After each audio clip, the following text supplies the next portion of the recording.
Good afternoon, Wealth Our Way Nation. What is going on? It is your main man, Charles Tank Harris, the founder and chief visionary officer of the financial literacy platform Wealth Our Way, where our motto is wealth is not only for the wealthy. Welcome to episode 22. It is 100% okay to make more money than your parents. I know that's a tough proposition for some of us, and I'm going to get into the psychology behind that and why that is a thing that we have to learn to embrace. Before I do that, though, I want to thank each and every one of you who are live with me now as I stream across the Wealth Our Way Facebook and YouTube pages. I also want to give a special salute and shout out, as always, to Wealth Our Way Nation, who watches the program pre-recorded overnight, over the weekends, wherever they can squeeze 15 minutes of financial literacy in, and a heartfelt how you doing to my good people on the Life 101 platform who listen to the audio of this program. With that being said, you know, what you get from Big Tank when you come and you tune in to Wealth Our Way is not only financial literacy, not only tools, gems, jewels, and ways to access other financial resources. You get the benefit of the experiences that I've had over the course of my life as a financial professional, as an advisor to many, many clients. I got one client in the NBA Finals right now. Shout out to my man, PJ Tucker, the Milwaukee Bucks, a long time. He's been with me forever. Sports and Entertainment Financial Group, New York Life. Like, PJ is my guy. Love them. Hopefully they do their thing tonight. I'm sorry for all you guys who are pulling for the other team. I don't even know who they're playing, or the Suns, but I'm always going to be home team for my clients. So with that being said, I want to talk about an experience that I had that was the genesis for today's episode. I was working for New York Life Insurance Company. They have a organization inside of New York Life called the Agents Advisory Council.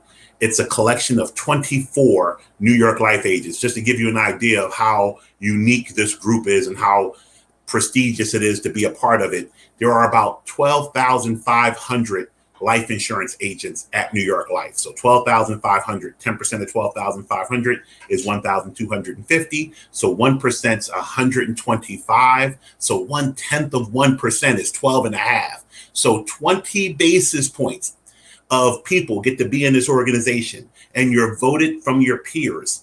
So there are different achievement levels in New York Life. There's chairman's cabinet and chairman's council are the highest, then president, then executive council.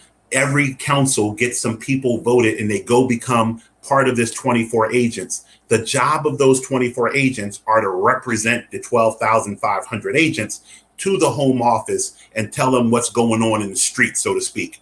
And you get a whole week in Manhattan together as a group of 24 with the CEO. Ted Mathis was the CEO when I was at New York Life, the head of agency, Mark Magid, the highest of high people. So just to share with you guys, when I was a child living in the ghettos of West and Southwest Philly, my dream was to grow up and be a businessman in New York City.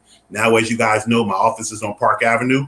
But before that even happened, I was able to get out of limousines working for Smith Barney and Payne Weber, and eventually be in the headquarters, 51 Madison Avenue of New York Life, sitting next to the CEO. So with that being said, one of the crazier experiences that I had was at this Agents Advisory Council home office meeting.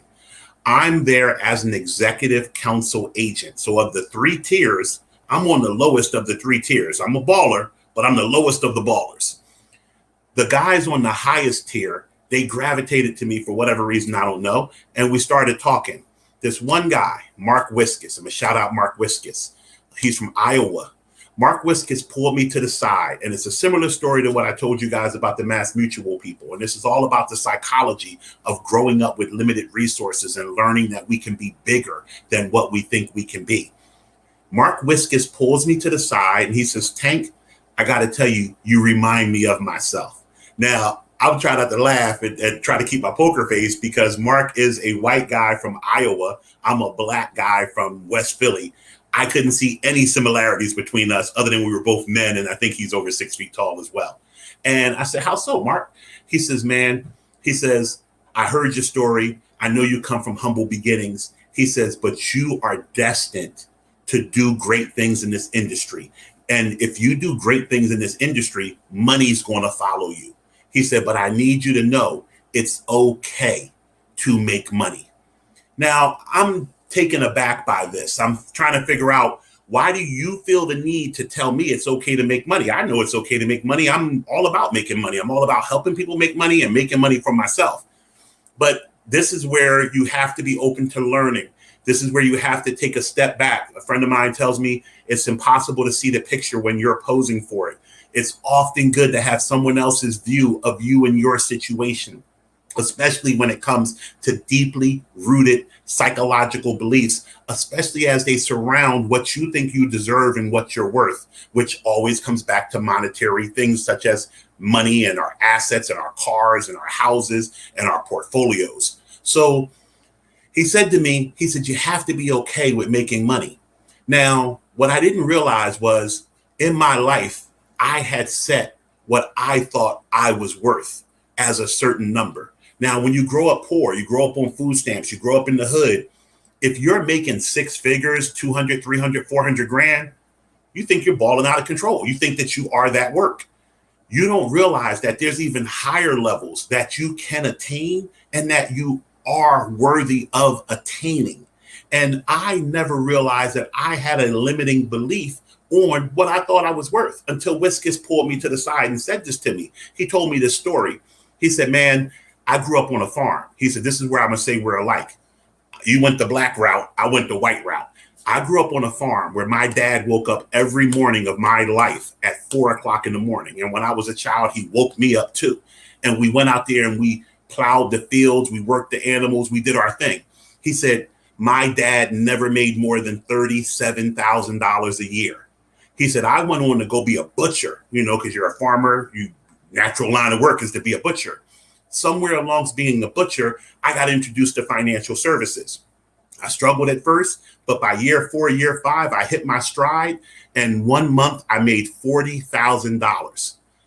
And it was a similar story to me because I think I've shared with you guys my first year of financial services at Smith Barney. 1 month I brought home a check of like 39 grand, where the year before I made 30 grand for the whole year. It changed my life and what I thought about looking at money. So he said, when I made that 40 grand, he said, I cried and I went home to my dad's farm and I apologized to him for making that much money. I felt horrible.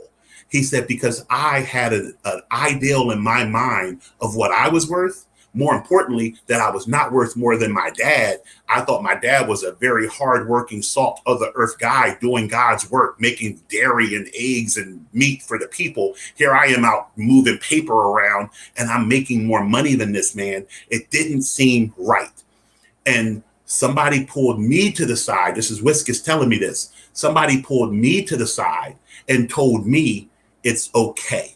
Your dad got up at 4:00 every morning, so you eventually wouldn't have to get up at 4:00 every morning, so that you could grow, learn, and take your talents to the point where you could do exponentially better than him. And that's what your parents want for you. He said, I'm here to tell you, Tank, you can make millions and millions of dollars, but you have to believe that you're worth making that kind of money. Until he had said those words to me, I never really assessed the fact that I didn't think I was worthy of that. I definitely always thought I'm a little bougie, and I thought I was worth more than what I grew up getting. I went to college with a bunch of great cats, and I wanted to make as much money as anybody in my class or more. And so we could come back to reunions and cherry and whites and spring flings, and I could say I'm balling. But it never dawned on me that I should be making $10 million a year, have a private jet, have a villa in Tuscany. That's not what I do. That's not what we do coming from where I come from. And then to know that my mom grew up on, raised us on food stamps and was a single mom at 16, all of those things, you get a level of guilt and a level of shame because you start to do well financially. And then you don't have a place. I remember when I was at Smith Barney and I first made that money, I was leaving Smith Barney and going to Payne Weber. And they literally gave me a check for $248,000 to leave Smith Barney and go to Payne Weber. I'll never forget it because I tried to cash the check at it's TD Bank now, but it used to be Commerce Bank. And they laughed at me when I tried to cash it. But I wanted to put the money on the bed and roll around on it. They wouldn't let your boy do that. So I had to deposit it. But with that being the case, I remember going out with some of my homies from Temple. We were at a bar on Ridge and Girard Avenue, and somebody got stabbed at the bar. And after the stabbing, the dude that got stabbed, people came back and shot up the bar. This isn't something that happens every day where I'm at, but it wasn't too far-fetched from what I was used to, where I grew up in my childhood and going to school in North Philly and all of that. But I remember one of my peoples turning to me and saying, Tank, what are you doing here? And I'm like, what do you mean? What am I doing here? Like, this is what I do. This is where I'm at. And they said, man, you don't belong here. Because the people at Smith Barney, they would never understand what Charles, not Tank, what Charles was doing in the ghetto at 1:30 in the morning on a Friday night, Saturday morning. But I'm from the ghetto. In my mind, this is where I belong. And when I think of these things and I think of you guys and saying to yourself, hey, my dad was a carpenter, my dad tarred roofs, or my mom did this, my mom worked 3 jobs. Who am I to be a baller? Your mom and your dad and your grandmom and your granddad, white or black, this has nothing to do with race. That's why I started the story telling you about Wilcox. Your parents, your ancestors, they did everything that they did so you could ball, so you could grow past this limiting belief. I don't like the term generational curses. I told you guys I don't like popular terms. So I don't really talk about generational curses and breaking them. But the reality is we have some deep rooted mindsets. Every family does. I just got a picture text to me I went to Bartram High School, was the last high school I attended before I dropped out of high school. And Bartram High is on the cusp of the poor white neighborhood and the poor black neighborhood. Was a great experience going to school with white and blacks, and everybody's poor. So you learn that it's not about race, it's about caste system. It's about socio-demographic location, which is why I get along with everybody, because I realize racism is a fallacy. It's this I'm better than you thing that makes everybody crazy. But when you are on one side of Woodland Avenue and the other side of Woodland Avenue, you in that together. And one of my friends, shout out to Eric Strelazzi, sent me a picture of our high school football picture. It was crazy. I can't imagine how young I look. And just seeing whites and blacks in the same picture and us just looking like we don't know at 16, 17 years of age what our future holds. And now I fast forward to being a 51-year-old man and having had the travels and the experiences. I've been to Portugal. I've been so many places, touring the world with Boys and Men when I was a bodyguard, working as, my buddies all being in the NFL. I held the trophy up when my man Alshon Singleton and the Tampa Bay Bucks won the Super Bowl, sitting next to Queen Latifah.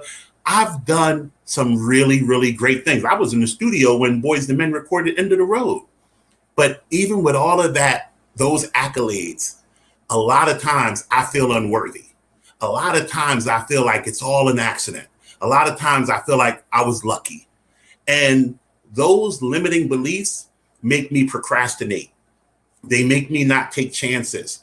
I've been building Wealth Our Way for so many years, and there's so many things that I want to give to the world. And I'll be honest, sometimes I have so much fear in me that if I try to give it to the world won't want it. And I know this comes from a psychology of lack that I grew up in. So when these things hit me, I want to bring them to you. And I want to tell you, if nothing else, you can use me as an example or somebody else that you have permission from your ancestors, from your parents, from your friends. We want to see you be the baddest cat that you can be. That's what we want to see. You have permission. It is 100% okay to outkick the coverage of what you're used to. Your parents want that for you. You're not disrespecting anybody by growing in abundance. But when you do get that growth, give, share, take it to your family, take it to those who loved you and propped you up and helped you get there. Then take it to your community, take it to the world. And if you do, you will see that everything was promised you for a reason. So I hope this wasn't too much of an emotional, psychological tangent, but it all does relate to wealth, because there's more to wealth than money.